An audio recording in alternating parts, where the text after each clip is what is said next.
Subhanahu wa taala. Mau jadi hamba itu sekurang-kurangnya jadilah kita abadan syakura, yang Nabi sendiri kasih tahu. Kenapa? Nabi sudah menerima pelbagai nikmat. Nabi itu terjamin sudah masuk surga. Dia tetap berdiri bangun tengah malam. Nabi itu diberikan bermacam-macam mukjizat. Nabi tetap bekerja. Nabi tidak mengharapkan daripada kalangan-kalangan sahabat yang mana ketika itu sangat prihatin dan mau berkhidmat kepadanya. Nabi tidak ambil kesempatan. Kerana Nabi ketika itu seorang pemimpin. Nabi tidak pernah ambil kesempatan pun. Nabi tidak pernah pun melantik Anas bin Malik itu jadi khadam dia. Malahan bapa tirinya mengantar Anas bin Malik itu bertemu dengan Nabi. Ya Rasul, ini anak angkat itu. Ini cerdas, pintar, gak kuat ini. Serah dia sama dia, berkhidmat sama dia.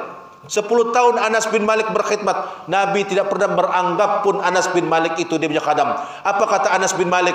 Aku sepanjang hidup bersama baginda Nabi Muhammad SAW, Nabi tidak pernah pun bilang begini. Anas, kenapa begitu? Kenapa begini? Kenapa Anda buat itu? Kenapa tidak buat ini? Tidak pernah. Luar biasa. Luar biasa.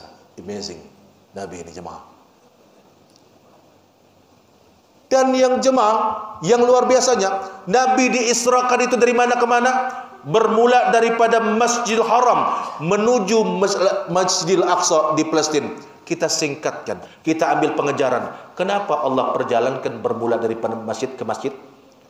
Karena Allah SWT ingin mengajarkan kita bahwasanya institusi masjid ini merupakan satu institusi yang sangat penting dalam agama Islam ini, jemaah. Maka sebab itu jemaah, tidak ada orang lain yang boleh diharapkan jemaah. Siapa yang boleh mengimarakan masjid ini jemaah? Umat Islam. Siapakah yang boleh menghidupkan masjid ini jemaah? Masyarakat setempat. Adakah boleh kita mengharapkan orang luar daripada untuk menghidupkan masjid ini? Ataupun di mana-mana masjid tempat? Tiada. Maka sebab itulah Allah SWT memberi kita pengajaran pentingnya institusi masjid, apalagi dalam hal apa? Dalam hal agama ini. Jemaah yang dimuliakan Allah Subhanahu wa taala, saya kira tidak dapat kita berpanjang-panjang. Ini kalau dia panjang-panjang seperti mana itu tadi saya bilang jam 11 ini kita berhenti. Saya kira jemaah, kita simpulkan saja jemaah. Daripada penceritaan ini, ada beberapa ibarat pengajaran yang perlu kita ambil jemaah. Yang pertama jemaah, betapa pentingnya keyakinan iman ini teguh dalam diri kita. Dengan iman yang teguh ini jemaah, kita tidak mudah digoyang. Masyarakat Islam sekarang ini jemaah mula goyang. Kenapa? Karena keyakinan yang ada pada diri dia. Dia tahu tentang solat, tapi iman dia goyang. Dia tahu tentang keperluan puasa, iman dia goyang. Dia sudah pergi haji, dia sudah pergi umrah, dia sudah berzakat, dia sudah bersedekah, dia sudah berinfak, tapi iman dia masih goyang jemaah. Maka ini sangat merugikan jemaah. Apalagi pengajaran yang kita dapat jemaah, jadilah kita orang yang ada ilmu jemaah. Lihat, orang yang ada ilmu sangat luar biasa tindakan dia.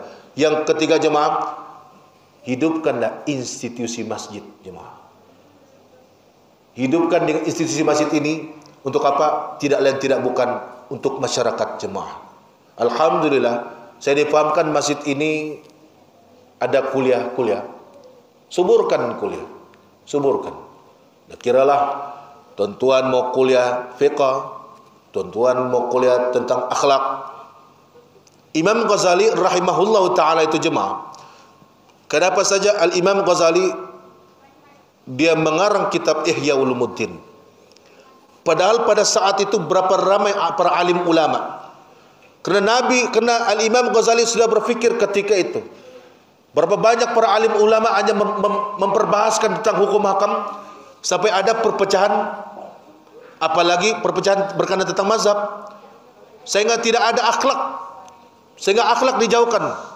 Maka sebab itu penting jemaah yang dimuliakan Allah Subhanahu wa taala, akhlak ini cukup penting. Dan ada pengajaran yang kita dapat daripada peristiwa Isra itu, betapa berakhlaknya Nabi. Dia kena caci maki hamun pun dia tetap sabar saja. Bagaimana akhlaknya Nabi Musa alaihissalam menyantuni Nabi Muhammad, bagaimana akhlaknya Nabi Muhammad tetap menghormati orang yang lebih tua daripada dia. Maka jemaah yang dimuliakan Allah Subhanahu wa taala, alhamdulillah summa alhamdulillah. Tidak pun kita dapat berbicara secara pendetilan tentang kisah Isra wa Mi'raj ini. Dapatlah kita seringkas-ringkas yang mungkin. Namun yang jelasnya kita mendapat sedikit pengajaran lah. Yang mudah-mudahan pengajaran yang kita dapat itu berbekas di lubuk hati kita yang paling dalam ini. Mudah-mudahan Allah Subhanahu wa taala memantapkan iman kita, jemaah yang dimuliakan Allah Subhanahu wa taala. Dan jemaah yang dimuliakan Allah Subhanahu wa taala, mudah-mudahan keberadaan kita pada majlis pada malam ini Allah Subhanahu wa taala mengampunkan dosa-dosa kita. Mudah-mudahan keberadaan kita pada malam ini Allah Subhanahu wa taala mengampunkan dosa-dosa kedua ibu bapa kita, sama ada yang sudah pergi meninggalkan kita ataupun yang masih lagi bersama-sama dengan kita.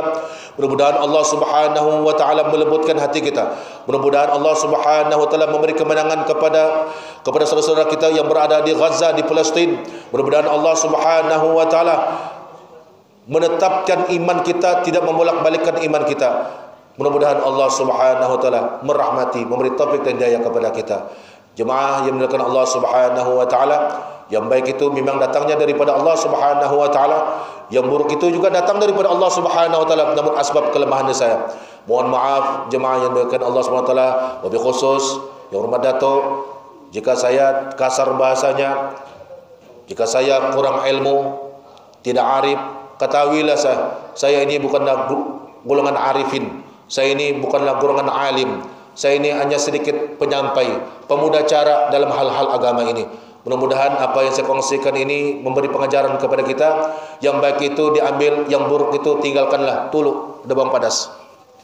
Sampai sini siap pertemuan kita pada malam ini. Mudah-mudahan kita bertemu di lain waktu, di lain hari, mungkin dalam program yang sama. Aku qul hadza wa astaghfirullahalazim li wa lakum. Assalamualaikum warahmatullahi wabarakatuh.